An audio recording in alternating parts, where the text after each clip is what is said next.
Golden State Media Concepts Baseball Podcast. We cover everything Major League, from spring training to the World Series. We've got your favorite club covered, from New York to Boston to LA. This is the Golden State Media Concepts Baseball Podcast.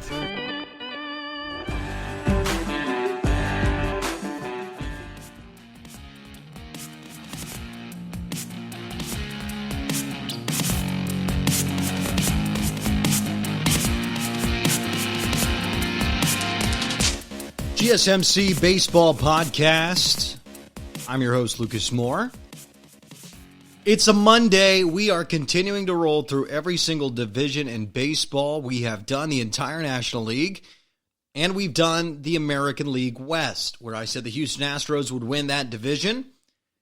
Now, today, on this gorgeous Monday, we will do the American League Central, which is one of those divisions last year that had some really interesting pieces, star power, home runs, and at the bottom, absolutely atrocious baseball. It's one of those balanced divisions. It's one of those divisions where you have a team that could potentially make its way all the way to the World Series. You got maybe three teams that could be playoff contenders in this division, and two teams which you should have already crossed off your list for teams that could win the 2020 World Series. It's going to be that type of division again this year. We'll dive all the way through it, all the way into it. That's what we're doing on the show today. Spring training is underway, which is fantastic. Games are starting to roll on television. It's absolutely brilliant. I mean, spring training is here. We talked about it all February. We've been waiting for this exact moment, and it has arrived. Spring training has arrived around Major League Baseball. There will be a ton of storylines to get through as we roll through spring training, but this division preview, important. And remember, I can adjust these predictions if and when I see fit. Why? Because things change over spring training. A young player might stand out, pitching staffs might get injured, so on and so forth. So I reserve the right to change these predictions up until the opening day. The real opening day, which I think that's fair, right? I have the right to change my mind. But let's talk about what I think now. And we'll start with the team at the bottom of the division, according to the PECOTA projections, which PECOTA is obviously by Baseball Prospectus. We want to look at the team at the bottom of the division. Really, what we're going to do is we're going to combine these two teams at the bottom of the division into one segment here at the top of the show. And then we'll move through the top three teams in the division one at a time. And the reason for that is because I've already crossed these teams off. We have talked about the Royals and the Tigers as teams that will not compete for the World Series in 2020. It's just not in the cards. There's not enough pitching. There's not enough hitting. And those are very generic statements, but you can look at the team and even their own projections inside their own organization. There really aren't any realistic scenarios for them to make the playoffs and therefore compete for the World Series. Now, crazy things happen in sports.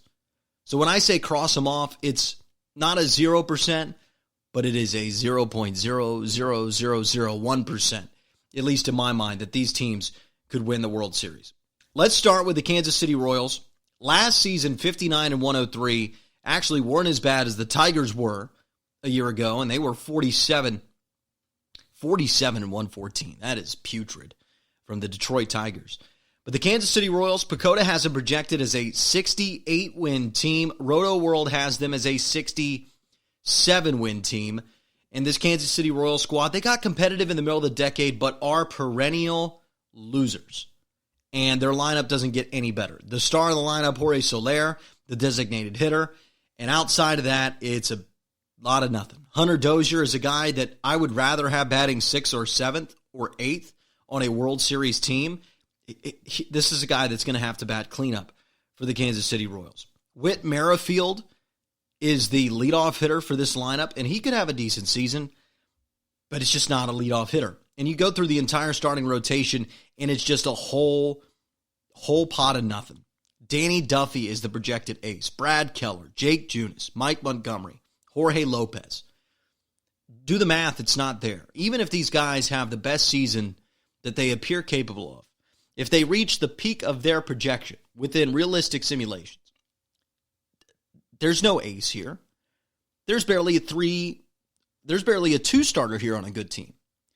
And listen, when you have no two starters or no three starters and you're just a collection of 4 and 5 and you're asking guys that are supposed to be 4th or 5th slot in the rotation as your ace, when you're asking that of a team, it's not in the cards.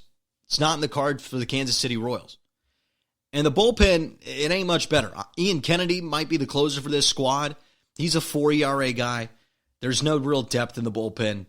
It's a real problem in Kansas City. And that's why Pecodum has him projected at 67 wins. So what's my floor ceiling for the Kansas City Royals? To me, the floor is 55 wins. And I've been putting a lot of the bad teams in baseball at 55 wins.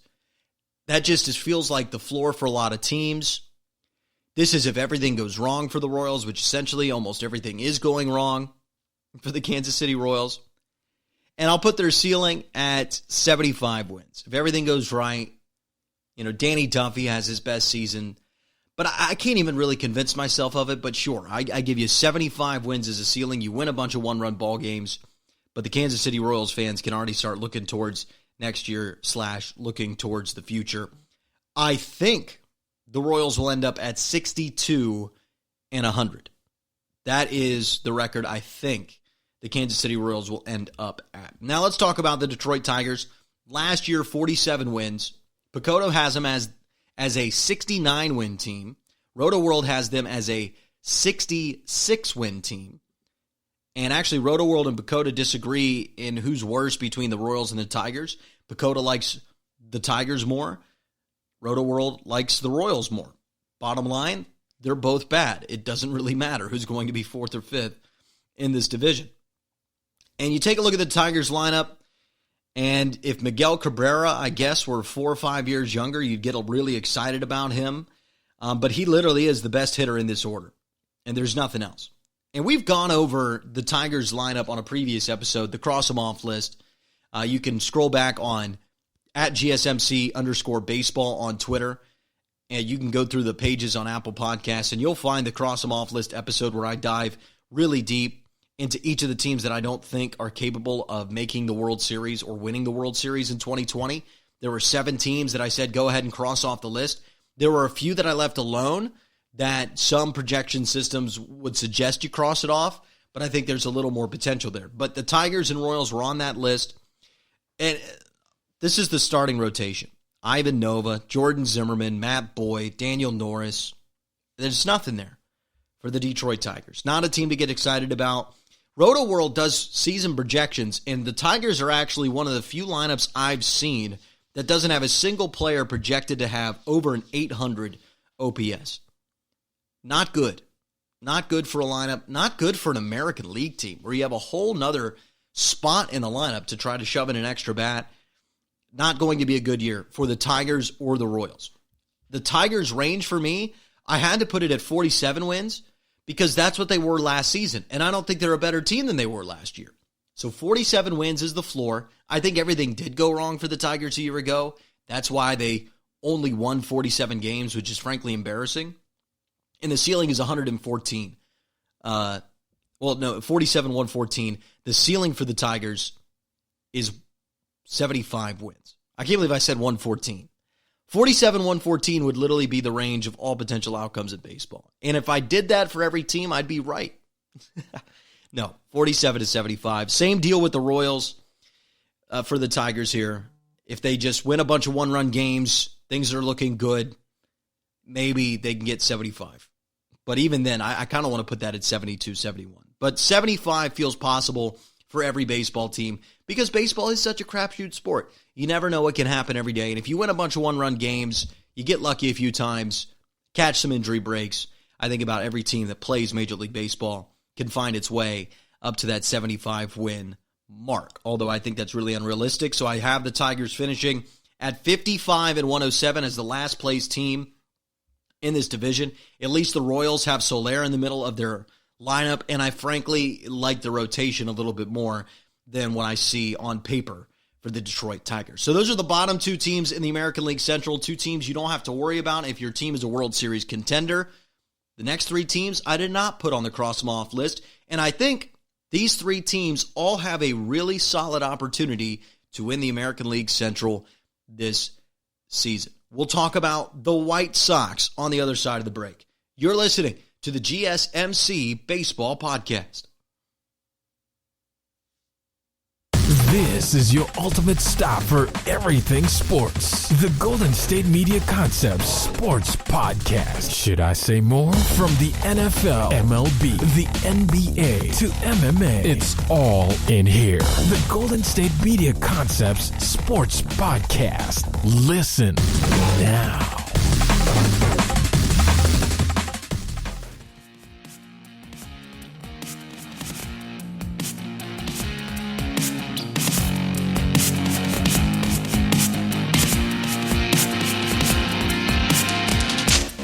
GSMC Baseball Podcast. Give us a follow on Twitter at GSMC_baseball. Going through the American League Central, which has not had a World Series champion in a little bit. The Twins, Indians, White Sox, Tigers, Royals, just perennial teams that seem to fall short in the American League Central. Shame, too. Although I think the Royals did a few years ago. Yeah, but they were successful in the middle of the decade, right? We move on to the division. We move on to the White Sox. Royals, Tigers, forget about them. There'll be 100-loss teams most likely. Maybe they avoid that 100-loss threshold, which honestly should be the goal for both of those teams this year. If you're a Royals and Tigers fan and your loss total is in the 90s instead of being 100+, you should feel really good about that. It should excite you. It should make you a little hopeful for the future, because they look like 100-loss teams to me. Let's talk about the Chicago White Sox. 72-89 in 2019. They were one of the most active teams this offseason, and that's why Pacoda has upped their win total from 2019 to 82.5 is their projection. Roto-World has them as an 82-win team. The White Sox, they see the hole about to open up in the city of Chicago with the Cubs falling off the momentum of 2016, again not spending any money. And maybe they can capture the attention of the city a little bit more. Although every time they've tried that and every time they've succeeded to capture the attention of the city for a moment, it never lasts. It is the most forgotten about World Series in 2005, right? I call 2016 the forever remembered, and I call the 2005 World Series the always forgotten. And that's crazy that in the same city in 2005, Chicago had not won a baseball championship since 1908. And the White Sox did it in upset fashion, and nobody could care less in the future. And the city is excited at the time, certainly parts of it, but it felt kind of empty. But the White Sox, they see an opportunity here to maybe capture the attention of the very large city of Chicago, and this is a solid ball club. You look up and down the lineup, Yoan Moncada, Jose Abreu, Yasmani Grandal, Edwin Encarnacion. These are guys that can hit. These are guys that can hit for power. There should be a lot of runs in this lineup. I think this lineup is right on par with the Cleveland Indians, who were competitive in this division a year ago. I think this lineup could score a lot of runs and could be the best lineup in the division. I like potential like that in a lineup. You look up and down it. Can this lineup, if everybody hits right, if everybody hits their ceiling, can they be the best lineup in the division? Certainly for the Chicago White Sox. Because the Twins, we'll get to them a little bit later, but they all popped last year. It was their ceiling to hit 101 wins, plus they benefited from truly horrific Royals and Tigers teams. That might be the same benefit again for the American League Central this year. However, I just don't think the Twins will pop at the same level. And if the Twins don't pop at the same level, this White Sox lineup can certainly be the best lineup in the division. What I also like about this White Sox team is although that their rotation, you're not exactly confident in their rotation, they've tried to add to the rotation. And they will continue to try. So if the lineup can carry them, they win 1-run games, 2-run games early in the season, they have some positive momentum, people coming to the ballpark, you might be able to buy a piece in the rotation. And the bullpen, listen, bullpen is not bad at all for the White Sox.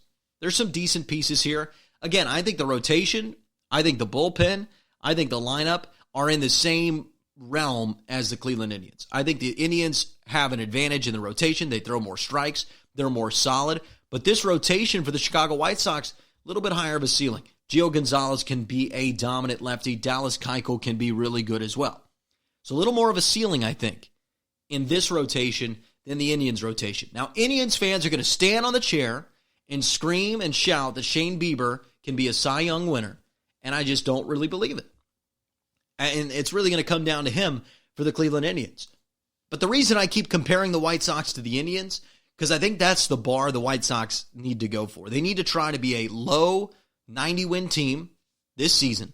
So what the Indians did a year ago, they've spent money, they've tried. Now making a jump 72 to 92 would be awfully impressive. It's something that a lot of people would not see coming. But I like the additions they made to this ball club. I'm excited about the Chicago White Sox opportunity this season, and I reflect that in the range of wins I think this team is capable of. I think this could fall flat on its face. I think they got better in some spots. I don't think they'll be a 72-win team this year, but they could certainly just be a 75-win team. I see that potential for the Chicago White Sox this year. 75 seems low because I think they'll be able to beat up on the Tigers and the Royals. The whole division will. The whole league will. So I think 78 is probably a more realistic floor, but there's a universe that exists where the White Sox are a 75-win team. The team that wins the offseason a lot of times does not win the regular season. The White Sox are one of those teams with the Reds that won the offseason. Now, I predicted the Reds to win the division. Will I pick the White Sox to win the division? You'll have to wait to see the next two teams to see if I do. But I think they have a shot at it if some things break their way other places. If the Twins are the same team last year, if that wasn't an anomaly, if that wasn't a statistical outlier, if they really are that good, and you add Josh Donaldson into that lineup, Twins will win the division again. Certainly, they can be that good. But if the Twins are down, if the Indians don't have a good start, I think the White Sox can hope for that, and if they hit their ceiling, which I have at 92 wins, there's just not enough of a rotation for this to be a 95, 96-win team. There's not a lot of legs in the rotation. Keuchel, Gonzalez can certainly be good, but even if they hit their ceiling, I don't think this is a 95, 96-win rotation. But they can be a 92-win team that really hits the ball well and can be a really interesting, high-scoring, flashy team at the top of a division. Certainly possible the Chicago White Sox. I'm as a 75 to 92-win team. My prediction for them, 91 and 71. I think they get close to their ceiling. It feels like there's some positive vibes about it. I really like their lineup. And I'm excited about the Chicago White Sox's potential this year. And I think they'll buy at the deadline. I think that's really important. They will be aggressive. I think they'll be a 91 team this year. Is that good enough to win the American League Central? We'll talk about the other two teams in the division on the other side of the break. But before we go to break, follow us on Twitter at GSMC_baseball. Love follow us there. You'll get all the podcasts when they're posted. Rate, review, subscribe on Apple Podcasts, on everywhere you get podcasts, Stitcher, anywhere you can get a podcast. You can find ours. Make sure you rate, review, subscribe, all those great things on your favorite podcasting platform. That really helps the show. On the other side of the break, the Indians, who I think missed their World Series window and will have to wait a few more years to grab that opportunity. But hope still exists in Cleveland. When does hope not exist in Cleveland? I don't know. They always seem to be a World Series contender in the eyes of those Lake Erie folks. We'll talk about the Indians on the other side of the break. You're listening to the GSMC Baseball Podcast. Tired of searching the vast jungle of podcasts? Now listen close and hear this out. There's a podcast network that covers just about everything that you've been searching. Hey! The Golden State Media Concepts Podcast Network is here. Nothing less than a podcast bliss with endless hours of podcast coverage. From news, sports, music, fashion, cooking, entertainment, fantasy, football, and so much more. So stop lurking around and go straight out to the Golden State Media Concepts Podcast Network. Guaranteed to fill that podcast itch. Whatever it may be. Visit us at www.gsmcpodcast.com. Follow us on Facebook and Twitter, and download us on iTunes, SoundCloud, and Google Play.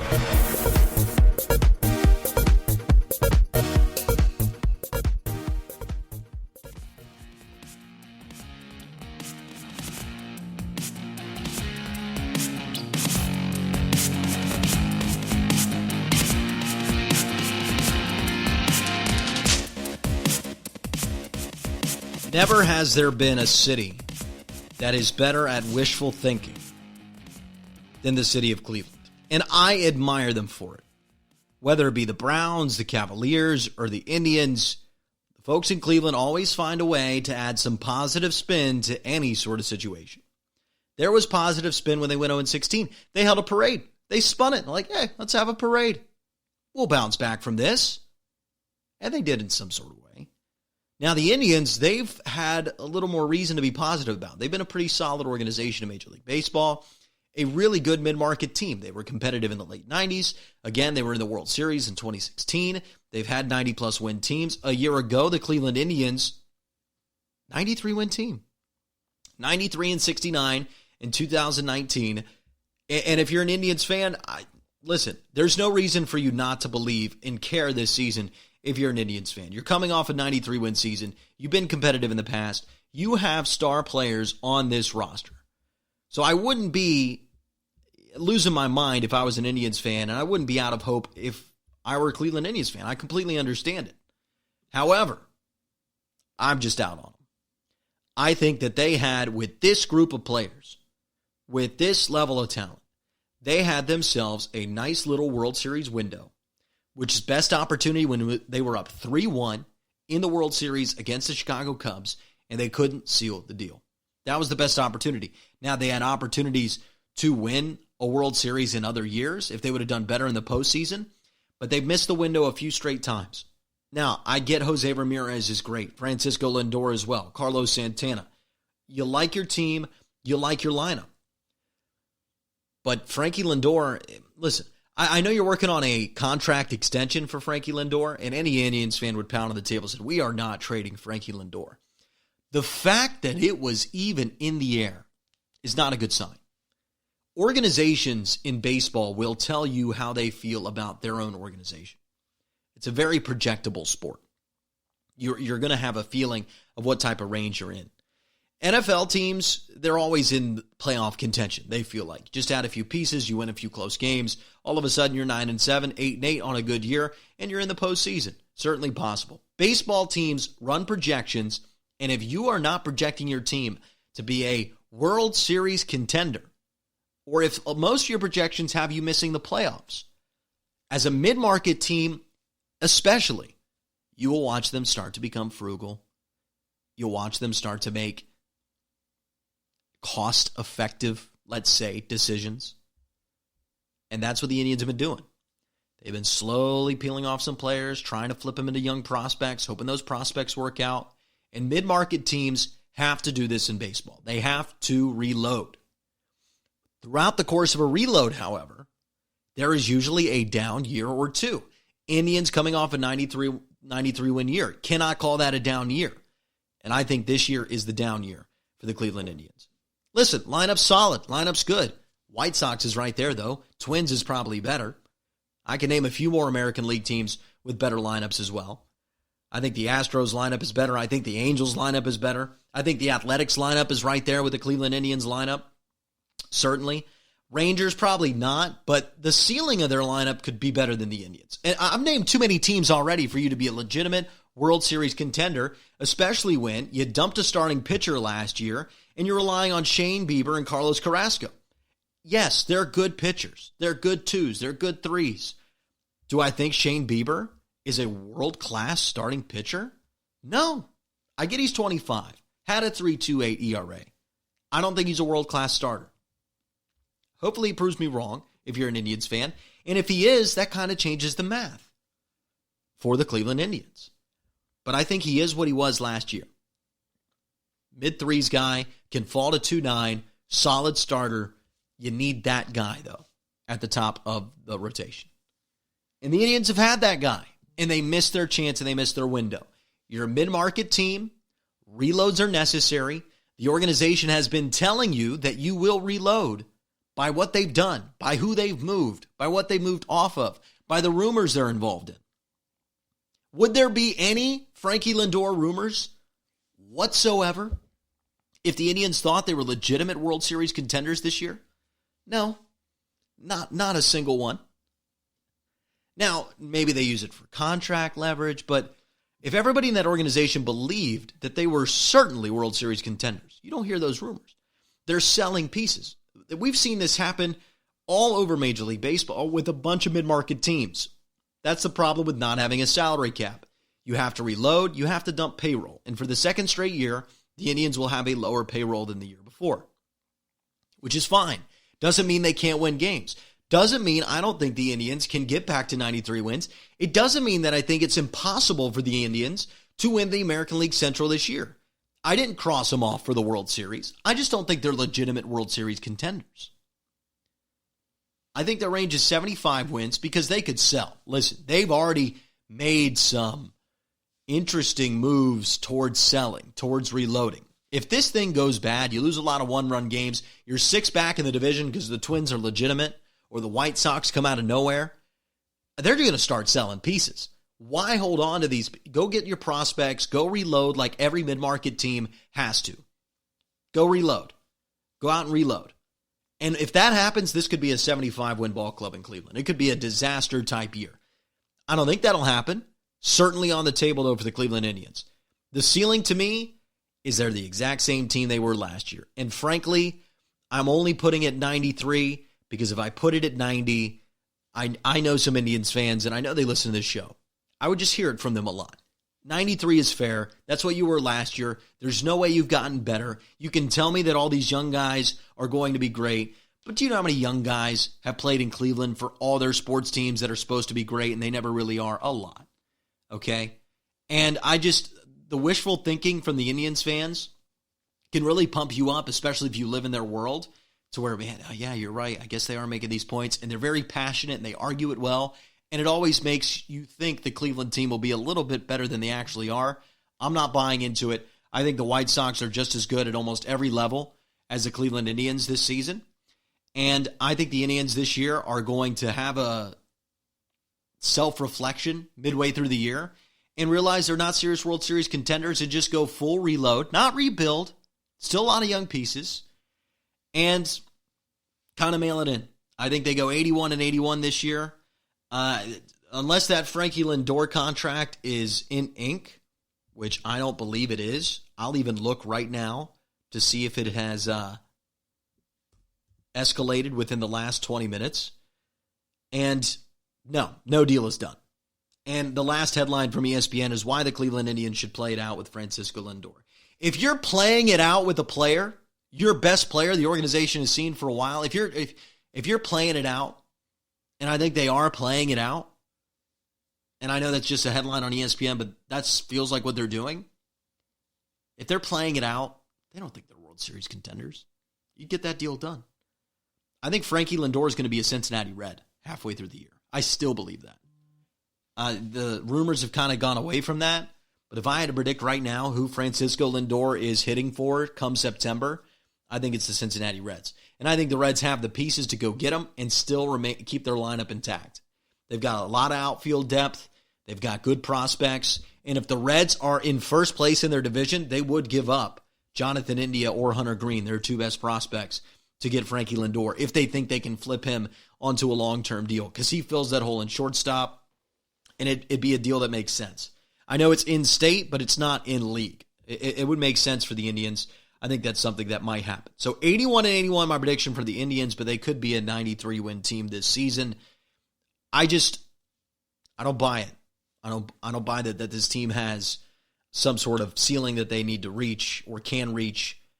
And I think there's a lot of wishful thinking in Cleveland that helps all the media coverage surrounding them. But the Indians, to me, 81 win team this year. Pacoda had them at 86. Roto World had them at 86. 93 win team a year ago. I have them at 81 and 81. So the White Sox at 91, the Indians at 81, the Tigers and Royals both with 100-plus losses. Where do the Twins finish? That will decide the division. I'm telling you, they'll finish above the Indians. Will they get more than 91 wins where I have the Chicago White Sox? We'll talk about the Minnesota Twins on the other side of the break. You're listening to the GSMC Baseball Podcast.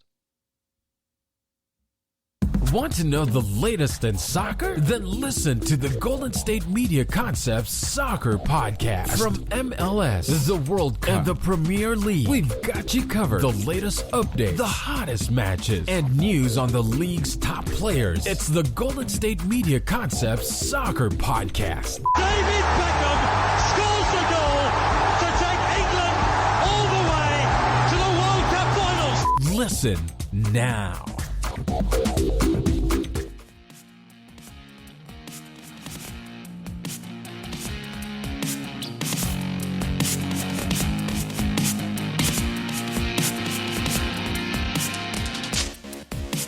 GSMC Baseball Podcast. I'm your host, Lukas Moore. Final segment of the show, we're going to talk about the Minnesota Twins. That'll wrap up our American League Central predictions here on the GSMC Baseball Podcast. Right now, I've told you the Indians 81 and 81. That's my feeling. I think the White Sox get to 91 wins. The Tigers and Royals, count them out. They're going to both be 100-loss teams. Maybe if the world is right, they'll get below the 100-loss threshold. Let's talk about the Minnesota Twins, though. 101 wins last year in 2019, hit over 300 home runs. They were called the Bomba Squad. A lot of really exciting bats in that Minnesota Twins order, and they came out of absolutely nowhere to win the American League Central handedly over the Cleveland Indians. Pacoda has them as a 93-win team this year, Roto World at 91, and I still think this is a really good ball club. I don't think there's any sort of massive drop-off. I'll tell you right now, my floor for this Minnesota Twins team is at 81 wins. They are going to be a 500 or above ball club. When you look at this lineup, there's just no way it's not. You've got three guys projected over a 900 OPS this year. Nelson Cruz. You add Josh Donaldson to that type of lineup for the Minnesota Twins. Mitch Garver, you love him. Eddie Rosario, Max Kepler, Jorge Polanco. Miguel Sano at the bottom half of that order in the 8th spot. Byron Buxton. So much athleticism, just waiting for him to pop. Don't think he ever will, and he always seems to be hurt. But Byron Buxton, athletically, compares to Mike Trout. Athletically, not as a baseball player. And the rotation ain't bad. They just added Maeda, Berrios, Odorizzi. I like those guys. Homer Bailey in the middle, that worries me. I know he's a 4.5 ERA guy last year, but the 4 years before that, he was above 5 and even into 6. And frankly, was one of the most disrespectful players in Cincinnati Red history. I mean, seriously, the stories I've heard about Homer Bailey are horrific. And he's a great pitcher. 2 no-hitters. Some of my best memories watching Reds baseball are watching Homer Bailey. But he just had the wrong attitude after he got that contract in Cincinnati. And it was worrisome to see. And that's why he didn't pitch very well. He didn't have a great attitude about coming back from his injuries. And I think even Homer Bailey might admit about some of the failures he had in Cincy. And the stats speak for themselves. If he's turned it around, though, has a positive attitude about everything, I think he's a great pitcher with some good stuff and could be a 4.5 ERA guy. The Twins need that. The Twins really need that from Homer Bailey if they want to be an elite team in the American League. Here's my thing about the Twins, though. Last year was a statistical anomaly. They hit their ceiling. So when we talk about these floor ceilings, they hit their ceiling plus some. Everything went right and then some for the Minnesota Twins. Always wary of situations like that. Specifically when you have 2 really horrendous teams at the bottom part of your division and everything went wrong for them as well. That's why the Twins were able to get up to 101 wins. You had a 117 loss team in your division. You had the Royals in your division as well who were stinking it up. And everything went right for them. They got a lot of wins on the back end of the schedule with bad teams in their own division. There you go. 101 wins for the Minnesota Twins. So one, I don't think the Tigers and Royals will be as bad as they were last year, although will still be bad. There goes a few wins. I don't think the Twins can hit that type of ceiling they did last year. There goes a few wins. But then you add in Josh Donaldson, and you get a little more excited. You had a former MVP in the middle of your lineup, and that should excite you. Right there, you add Josh Donaldson, and maybe that makes up the wins. And that's why I have this team as a ceiling of 99 wins. I think they can get to 99 wins. I won't put it at 100. This is not a 100-win rotation to me. Solid bullpen, but this is not a 100-win rotation when I look at it, up and down. Berrios has got to turn into an ace. Really hasn't shown it. He's 26, so maybe it'll click for him this year. And I think the Indians' rotation is a little bit more reliable than the Twins. But this lineup is absolutely deadly from Minnesota. Nelson Cruz, Josh Donaldson, Eddie Rosario. Ooh. And then Mitch Garver, who's an analytics dream just behind him. Max Kepler, Jorge Polanco. I think this is a really good team. However, I do think that Josh Donaldson won't be able to produce at the level we expect him to, because how often do we see a guy switch teams and produce at the same level? You don't often see it. It's not something you really see a lot in baseball. If anything, they're just a tick below. But a lot of times they're half a tick or 2 ticks below that production. So I don't think you're going to get as much of a boost as Twins fans are expecting from Josh Donaldson. I think that it was an anomaly. Statistical outlier, what happened to the Twins last year. Plus, I think the White Sox are going to be better in this division. The Indians will be competitive at times. Royals and Tigers won't be as bad. And I think everything comes back down to earth. Homer Bailey in the middle of the rotation, he could seriously have a 5.6 ERA. Go look at his statistical profile. Super easily could have a 5.6, 5.8 ERA. And you can't have that in the middle of your rotation. Who else are you going to go to? I like addition to Maeda. I like Berrios. No ace there. I just don't think the lineup can produce at a 101-win level without having some real boost from the rotation, and I don't see the boost in the stats. So I think that 101, just to me, is not in the realm of possibility. I think 99 is, if they just hit the same as they did last year. Everything goes right with the rotation. I think 99 certainly possible. 81 the floor. They're too good at the plate to lose more than 81 games this year. But to me, I think this is a perfect storm for the Chicago White Sox. I think the Indians are cutting payroll. I think the Indians want to sell. They're going to wait and see what happens. White Sox made a lot of moves in the offseason. I think the Twins were a statistical anomaly. They're bringing in Josh Donaldson. Could really help them, but he might not add as much as you think. Combine that with the bottom of the division, getting a tick better, probably not a lot better, but there's no way the Tigers are going to lose 117 again. Even a 16-win plus for the Tigers just from winning more one-run games, getting luckier in some spots, that'll hurt the rest of the division. I think it all lines up for the White Sox to win the division at 91-71, and I think the Minnesota Twins finish at 88-74, meaning the final standings to me for the American League Central, Chicago White Sox, Minnesota Twins, Cleveland Indians, Kansas City Royals, and the Detroit Tigers. There is your American League Central. There's a lot of worlds that exist where the Twins win the division. I think more worlds, honestly, than the Chicago White Sox. But this is a gut feeling selection. And my ranges reflect that. The White Sox ceiling is lower than the Twins ceiling. I agree with that 100%. But I think it's going to line up for the White Sox.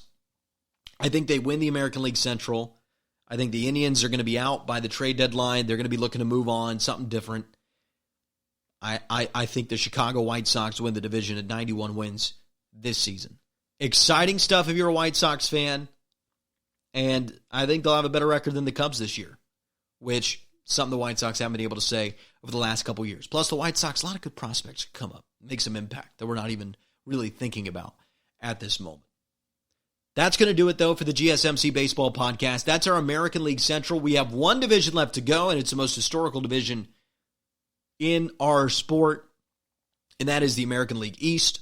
Red Sox, Yankees, Rays. Should be a lot of fun to talk about that division And we will talk about that division on Wednesday. But that's going to do it for the show. Really appreciate you listening. Follow us on Twitter at GSMC_baseball. I'm your host, Lukas Moore. Thank you so much for listening, and I'll see you next time. This has been the GSMC Baseball Podcast.